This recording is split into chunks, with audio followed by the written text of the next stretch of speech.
কাৰণ এই নিৰ্বাচনটোত আমাৰ ৰাষ্ট্ৰীয় ইছ্যুৰ ওপৰত নিৰ্বাচন অনুষ্ঠিত হৈছে। এইবেলি আপোনাসকলে দেখিছে যে এটা নতুন ৰাজনৈতিক ব্যৱস্থা, ৰাজনৈতিক ইছ্যু বা ৰাজনৈতিক বিষয় ভাৰতবৰ্ষৰ ৰাইজৰ মাজত দাঙি ধৰিছে। সেইটো হৈছে যে ইয়াৰ আগে কেতিয়াও প্ৰধানমন্ত্ৰী কোন হ'ব এই বিষয়টো নিৰ্বাচনত নিৰ্বাচিত প্ৰতিনিধিসকলে থিৰাং কৰিছিল আৰু নিৰ্বাচিত প্ৰতিনিধিসকলে নিৰ্বাচিত কৰিছিল নিৰ্বাচনৰ পিছত। এইবাৰ এটা ৰাষ্ট্ৰীয় দলে প্ৰধানমন্ত্ৰী কোন হ'ব সেইটো প্ৰথমে প্ৰক্ষেপ কৰি নিৰ্বাচনত সমৰ্থন বিচাৰিছে। আপোনাসকলে জানে যে আমাৰ ভাৰতীয় জাতীয় কংগ্ৰেছ দল ভাৰতবৰ্ষৰ স্বাধীনতা সংগ্ৰামৰ পৰা আজিলৈকে গণতান্ত্ৰিকভাৱে গঠিত দল আৰু ভাৰতবৰ্ষ গণতান্ত্ৰিক দেশ আৰু গণতন্ত্ৰৰ ওপৰত বিশ্বাস ৰাখি আহিছে আৰু এই গণতন্ত্ৰক একেবাৰে শীৰ্ষৰ পৰা নিম্নতম পৰ্যায়লৈ তৃণমূল পৰ্যায়লৈকে এই গণতন্ত্ৰক বিস্তাৰিত কৰি পঞ্চায়তৰ যোগেৰে আজি তৃণমূল পৰ্যায়ৰ গণতন্ত্ৰক আজি শক্তিশালী কৰিছে। গতিকে এই নিৰ্বাচনটোত আমাৰ দুটা বিষয় বিশেষকৈ ৰাইজৰ সন্মুখত ৰখা হৈছে যে এফালে এজন নেতাক প্ৰক্ষেপ কৰি ভোট বিচৰা হৈছে, আনফালে গণতান্ত্ৰিকভাৱে আৰু গণতন্ত্ৰক লৈ পেলাই ৰাইজৰ দ্বাৰা সমৰ্থিত নিৰ্বাচিত প্ৰতিনিধিসকলেহে বিচাৰ কৰিব এই দেশৰ নেতা কোন হ'ব। এই দুটা বিষয় মূলতঃ আপোনাসকলে প্ৰক্ষেপিত হৈছে, আপোনাসকলে দেখিছে। গতিকে এক কথাত ক'বলৈ গ'লে আজি একনায়কত্ব বিৰুদ্ধে গণতন্ত্ৰৰ সংগ্ৰাম এই নিৰ্বাচনটোত স্পষ্টভাৱে ওলাই পৰিছে, স্পষ্টভাৱে ৰাইজৰ সন্মুখত ৰখা হৈছে। দ্বিতীয়টো বিষয় হ'ল যে ভাৰতীয় জাতীয় কংগ্ৰেছ দলে ভাৰতবৰ্ষৰ শান্তি আৰু বিকাশৰ ক্ষেত্ৰত গুৰুত্ব আৰোপ কৰিছে। শান্তি স্থাপনৰ যোগেৰে দেশৰ উন্নয়ন আৰু দেশৰ আটাইতকৈ নিকৃষ্টতম লোকজনৰ উন্নয়নৰ কাৰণে আজি কাম কৰি গৈছে। আৰু এইটো বিশেষভাৱে আমাৰ যি বক্তব্য হয়, আমাৰ এই বক্তব্যসমূহত আমি বিভিন্ন সভাই সমিতি আমি ৰাখিছোঁ, নিৰ্বাচনী ইস্তাহাৰত আমি ৰাখিছোঁ যে বিগত সময়ছোৱাত আমি দেশৰ জনসাধাৰণৰ কাৰণে, দেশৰ জনসাধাৰণৰ উত্থানৰ কাৰণে, দেশৰ জনসাধাৰণক আগুৱাই লৈ যাবৰ কাৰণে আমি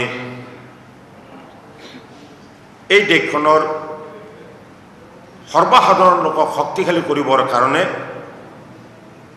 কিছু আইনগত অধিকাৰ প্ৰদানৰ যোগেৰে আইনগত অধিকাৰ প্ৰদত্ত এক ক্ষমতা ৰাইজৰ হাতত গতাই দিবৰ কাৰণে বিগত সময়ত আমি প্ৰচেষ্টা কৰি আহিছোঁ আৰু ঠিক সেইধৰণে আমি জনসাধাৰণৰ মাজত খাদ্যৰ প্ৰতি অধিকাৰ, শিক্ষাৰ প্ৰতি অধিকাৰ, আৱাসগৃহৰ অধিকাৰ, ভূমিৰ অধিকাৰ, স্বাস্থ্যৰ অধিকাৰ আদি বিভিন্ন আইন আৰু অধ্যাদেশ প্ৰণয়নৰ যোগেৰে আমি জনসাধাৰণৰ হাত শক্তিশালী কৰিবৰ কাৰণে জনসাধাৰণক আইনগত সংবিধানসন্মত যিসমূহ অধিকাৰ সেই অধিকাৰবোৰ বিগত সময়ত প্ৰদান কৰা হৈছে, যাৰ দ্বাৰা জনসাধাৰণে নিজৰ অধিকাৰ নিশ্চিত কৰিব পাৰিব, আইনগত পদ্ধতিৰে এইটো ভাৰতীয় জাতীয় কংগ্ৰেছ দলৰ লক্ষ্য আৰু এই লক্ষ্যৰ ফালে আগবাঢ়িছে। ভৱিষ্যতে আগন্তুক সময়ত যদি কংগ্ৰেছ দলৰ চৰকাৰ কেন্দ্ৰত গঠন হোৱাৰ পিছত আৰু দুটা বিশেষ গুৰুত্বপূৰ্ণ অধিকাৰ ৰাইজক গতাব খোজা হৈছে। সেই দুটা হৈছে যে যিসকল বয়স্ক লোক, এই সকলোবোৰ বয়স্ক লোকে চৰকাৰৰ পৰা আৰ্থিক সাহায্য বা আৰ্থিক ভাত্তা প্ৰদানৰ এক ব্যৱস্থা কৰা হৈছে। আৰু তাৰোপৰি আমাৰ ইতিমধ্যে দৰিদ্ৰতা সীমাৰেখাৰ তলৰ জনসাধাৰণৰ কাৰণে বিভিন্ন আৱাস যোজনাৰ যোগেৰে গৃহ প্ৰদানৰ ব্যৱস্থা ইতিমধ্যে আছে। কিন্তু আগন্তুক সময়ত প্ৰতিজন ভাৰতীয় লোকৰ দৰিদ্ৰতা সীমাৰেখাৰ তলৰে হওক বা ওপৰে হওক প্ৰতিজন ভাৰতীয়ই যাতে মূৰৰ ওপৰত এখন চালি পায়, চাট পায়, তাৰ ব্যৱস্থা নিশ্চিত কৰিব খোজা হৈছে। এই দুটা আইনগত অধিকাৰ হিচাপে দিবৰ কাৰণে, আইন প্ৰদত্ত অধিকাৰ হিচাপে দিবৰ কাৰণে আগন্তুক সময়ত বিচৰা হৈছে।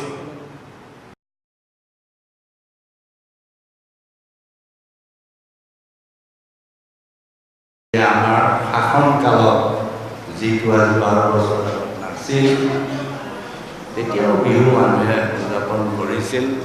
কিমানমান উখল মাখল আনন্দৰে চাৰিওফালে নাচ, পেঁপাই হওক, বেচেৰে হওক, বিহু কুঁৱৰীয়ে হওক, বিহু নাচনীৰো সংখ্যা যে ইমান বাঢ়িছে নানান পোচাকে, এইটোৱে বুজাইছে যে আমাৰ দিনত অসমলৈ শান্তি ঘূৰি আহিছে। ইয়াৰ মানুহে মুকলিভাৱে মুক্তভাৱে বিহু তলিলৈ আহিব পাৰিছে আৰু মানুহৰ যিহেতু উপাৰ্জন বাঢ়িছে, সেইকাৰণে আমি বেছি আনন্দ হৈছে। এইটোৱে অসমৰ প্ৰগতিৰ আন এটা চিম্বল বুলি যিটো ক'ব পাৰে। আৰু হয়, অসমৰ নতুন চাম যুৱকেই হওক, সকলোৱে অসমৰ পৰিৱৰ্তন বিচাৰিছে আৰু অসমৰ এই পৰিৱৰ্তন এটা হৈছে উন্নয়নৰ পৰিৱৰ্তন, এটা হৈছে ধ্বংসৰ পৰিৱৰ্তন। অসমৰ মানুহে উন্নয়নৰ পৰিৱৰ্তন বিচাৰিছে আৰু সেই উন্নয়নৰ পৰিৱৰ্তন কোনে আনিব পাৰে, যিটো উন্নয়নৰ পৰিৱৰ্তন সেইটো আজি অসমবাসী ৰাইজে আজি জানে। কাৰণ অসমবাসী ৰাইজে যোৱা 12টা বছৰত দেখিছে কোনে অসমৰ উন্নয়নৰ পৰিৱৰ্তন। বিজেপি অগপই আনিলে অসমলৈ পৰিৱৰ্তন, কিন্তু সেই পৰিৱৰ্তন আছিল ধ্বংসমুখী। তেওঁ পৰিৱৰ্তন, they have also brought changes for what? তেওঁলোকে দেখোন চেলেই দিব নোৱাৰিছিল, গুপ্ত হত্যা হৈছিল, চেন্স অফ ইনচিকিউৰিটি আছিল, সকলোবিলাক ডেভেলপমেণ্ট কাম বন্ধ হ'ল, আনএমপ্লয়মেণ্ট বন্ধ হ'ল। It was just a stop everything. Instead of going up, is going down and down. সেয়েহে মানুহে বহুতে ক'ব বিচাৰে, মেইনলি আমি দুটা কথা ক'বলৈ বিচাৰিছোঁ। বিজেপিয়ে এতিয়া প্ৰায়ৰিটি কৰি দিছে। বিজেপি যদি মেনিফেষ্টোখন চায়, তেওঁলোকে অসমৰ প্ৰায়ৰিটি দিছে যে ইলিগেল ইনফিল্ট্ৰেশ্যনছৰ ওপৰত। আমি নহয় বুলি কোৱা নাই। Unemployment is number 1.